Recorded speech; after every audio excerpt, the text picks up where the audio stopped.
ठीक है भैया चलिए। रुको भाई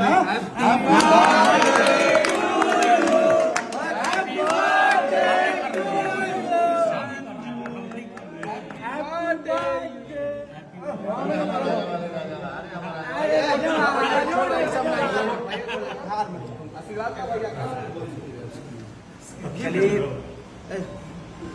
मेरा हनुमान है हमेशा 24 घंटा कहीं ना कहीं मेरे लिए हमेशा मैं सो भी जाऊँ तो ये जगह रहता है हमेशा मेरा ख्याल रखना मेरे लिए कि भैया को कोई तकलीफ़ ना हो।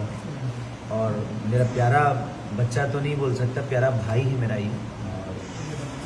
और ऐसे लोग बहुत कम मिलते हैं जीवन में जो आपके लिए सोचते हैं, अपने लिए नींद खराब करते हैं। हो सकता है कि ऐसी प्यार की बदौलत ही खेसारी लाल यादव यहाँ तक पहुँचा है। और मेरे जीवन में मुझे लगता है कि मेरे लोगों की बहुत अहमियत है, जिन्होंने मेरे लिए अपनी नींद खराब की है, मेरे लिए अपने परिवार को त्याग किया और मेरे लिए सोचा है। और मेरी जनता जो सिर्फ मुझे प्यार करती है, चुम्मा चुम्मा देता हूँ।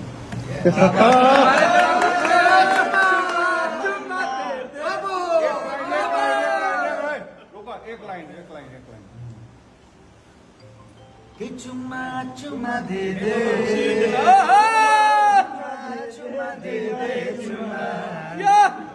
चलो सेकंड था। Happy birthday to Sanju happy birthday